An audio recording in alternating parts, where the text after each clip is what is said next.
Hello and welcome to Grocery Pod. My name is Sean Kosednar. I'm coming to you from the 2026 Innovation Showcase. I'm joined by Carey Berger and Paul Adams from Crossroads. Listeners will know that Carey is the most frequent guest on Grocery Pod, and today we're going to be talking about legacy. Before I get to Carey and Paul, I want to remind you to please subscribe to Grocery Pod. Subscribing means new episodes will be downloaded for you each week. You can find Grocery Pod on Apple Podcasts, Spotify, YouTube Music, or any other platform you use to listen to podcasts. Carey, Paul, welcome. Thank you. Thank you, Sean. You know, it's one of those things, we all get to a place, no matter what age you are, where you sort of ask yourself, well, how does everything fit together? What'll be my legacy for myself? And so I've been thinking a lot about it recently. I'm now 62. Paul, how old are you now? 82. I love Paul desperately, and I love to tease him. I always point out that he started in the grocery industry under Eisenhower. The Eisenhower administration, yes. So what I want to talk about a little bit today is kind of the path that the industry's gone through to be still independent grocery. And I want to remind us all that the first word of independent grocer is independent, and we understand that. That's why we're working with AWG. That's why we're proud to be associated with AWG. They've been a big part of why there are independent grocers still. So as we look back and as we look forward and think about what it is that makes an independent grocery, ultimately it comes down to a few things. One, it takes an opportunity and a lot of hard work to say, I'm going to do this myself. I'm not going to work for somebody else. I'm going to work for myself. Now, for many people, that path to working for yourself isn't necessarily, automatic or easy. You've got to, well, how do I get that done? How do I buy a store? How do I become an owner? Usually you start off, if you didn't come into the business through family, working for somebody else. And so, Paul, you worked with, I believe, your grandfather's store. Yeah, when I was in high school, he had a small store, general store in Missouri Ozarks, and I worked there with the intention of never, ever staying in this business. What's funny? I can't tell you how many grocers I talked to that said, yeah, I took on a summer job when I was 16 and it's still here. It does seem to get into people's blood. I've never been smart enough to be an actual grocer, but I've been smart enough to be around a lot of great grocers over the years. Well, I think the biggest challenge today is it's very hard to run your own business because there's so much interference. The last couple of years, the states have passed legislation regarding wage per hour laws that for many retailers in the smaller communities in particular, they can't afford to pay them, but they're state law. And there's other pieces of legislation that have made it really difficult for a smaller operator to succeed. And in truth, that's a big part of the story is people say, well, used to be, 20, 30 years ago, you could go ahead and go into the store or get into the business, start as an employee and become an owner. Can it still be done? The answer is yes. There are challenges. The regulations are more than they used to be. The question of how much money it takes to get that going on, and will the banks help you to make that happen? Those are bigger numbers than they used to be. You're not necessarily going to be able to start with a store that's as small and have it be functional. So there's lots of those practical, operational questions. But in many ways, I think the topic that I want to look back on when I, 20 years from now for myself, I want to look back and say I had a small part of why it is there's still independent grocery. And I think a big part of that is helping the current generation, the owners now, to be able to look inward at whether it be family members or non-family members and say, can I give them the exposure and the knowledge that they would need to be an owner, so more than just an employee? Can I be comfortable with that? And in many ways, it's scary. To be giving somebody knowledge about things. Maybe they could leave me. Maybe they could, take that information to a competitor. Any number of fears that we have. But ultimately, the idea, if we're speaking to that current generation, why they might want to do that is because, number one, if they build a good enough employee that they could be an owner, that also means that they've got a good enough resource that maybe they get a vacation. The owners might get a chance to have somebody they can trust to keep an eye on things. And ultimately, when it comes time, let's be real honest, if all you're doing is you're just running your store and you're hoping some big guy is going to come around and give you a great deal of money, there's more and more of those that are being consolidated.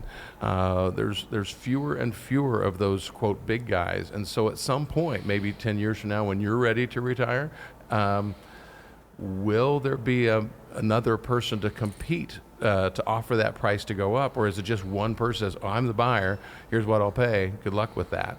That sounds terribly cruel to say it that way, but that's the thing we're trying to avoid. The opposing choice is we keep building more alternatives, more independence, and then thus when the time comes for someone to get to sell, there are more potential buyers and potentially a better price and better terms and circumstances. So you're helping everybody. You're helping yourself while you're still running the store. You're helping yourself for when that day comes to have more potential buyers and thus a better price. And guess what? If all we're offering our employees is a chance to be lifetime employment, for a lot of our 25 to 35-year-olds, you basically described indentured servitude. You'll have a job and you'll never get out of this alive. That doesn't sound so attractive. There's a lot of other industries, a lot of other groups out there that are making it sound sexier to be in their business, and we need to make it attractive for the grocery industry to be a place that we bring in those 25 to 35-year-olds and say, there is a future, and it's more than just a chance to be an employee. No, I think that's a super interesting point, Carey, because I was just talking to one of my friends over the weekend. He's looking at buying a small business, and he was talking to an attorney about like that process, and he was asking the attorney, like, why are so many of these businesses closing? And he was told that it's just because like there's nobody there in that 25 to 35 to 40-year-old range that's interested in buying them. Like the owners are now starting to age out, and there isn't someone there to step in to buy them. And so I think what you were talking about, like finding someone that you can nurture to like pass this business on to, is so important, because like people of my age just aren't necessarily looking to own a business. And they're not aware that they can. And we're not talking passing it on as a charity. Oh, no. No. So what happens is, again, if any of this is going to work, everybody who's involved has to win. So it has to be beneficial for the young person who's coming on to have more than a job as a future, to have real responsibilities. A lot of the people in the younger generation, what defines their happiness with their career is more than just the paycheck. Am I making a difference? Is there something bigger than this? And you can in this industry. Same thing goes again for the current generation. If I'm 55, okay, I can see the end, but I've got some time. I have a time to be able to increase the chance that I will have the right buyer available. Doesn't mean that it's going to be that person necessarily. Let's do the worst case scenario.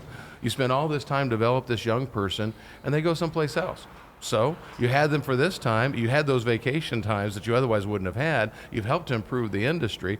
And it's not impossible that while you're developing one or two here that go elsewhere, somebody else is developing one or two that maybe one of them comes to you. Exactly. So that's sort of the idea. It's got to be driven by solutions, where if you're an owner and you're in your 50s, and Carey or I talk to you and we say, who do you have in mind to step in for you when you're gone? Which is having to admit that you aren't going to be here forever, which is not easy for some people. But if they don't have anyone in mind, it's almost like shame on you. Surely you have someone here you can develop. And I don't want to get too deep into mentoring and things like that, but that's a necessity today. So when you talk to retailers, the ones that really are going to have a legacy are the ones that are going to leave something to someone, whether it's family or non-family members, and there are a lot of ways you can do it. If that doesn't exist within an organization, by the time that retailer, I hate to be so blunt, by the time they're in their 60s, they're going to be desperate to find someone to take over that business, simply because they haven't really taken the opportunity to develop someone. And there used to be equity programs where the owner would actually provide the equity for the person to take over. We don't hear too much of that anymore. Wholesalers used to do it. They don't do it anymore. But there's an area there that really does, in my opinion, require a different look. If we're going to bring new people into the business, we got to deal with the money issue, and that's where the money issue is. And like you were saying, if you're nurturing these people and they're working for your business, it's just going to make your business better. So just in the short term, like, it seems like a good idea, because your business today is going to be better if you're doing this. And then if it gives you an opportunity to have someone to come and buy it when you're ready to get out, then that helps. That's great for later. But right now, like, let's just make a better business. Exactly. So it works both ways.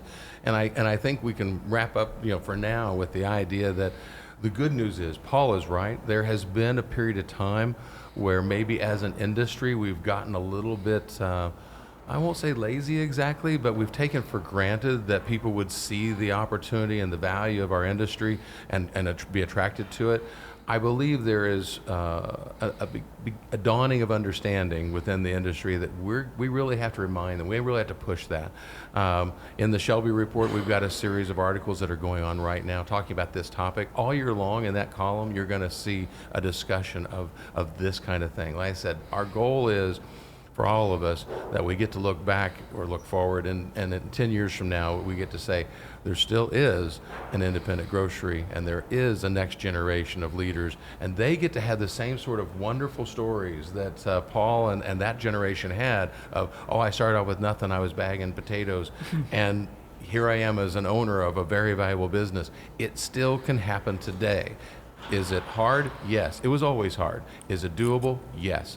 It was doable then, and it's doable now, but it does require... There's got to be a plan. Exactly, but it does require a plan and a commitment industry-wide and at your individual store.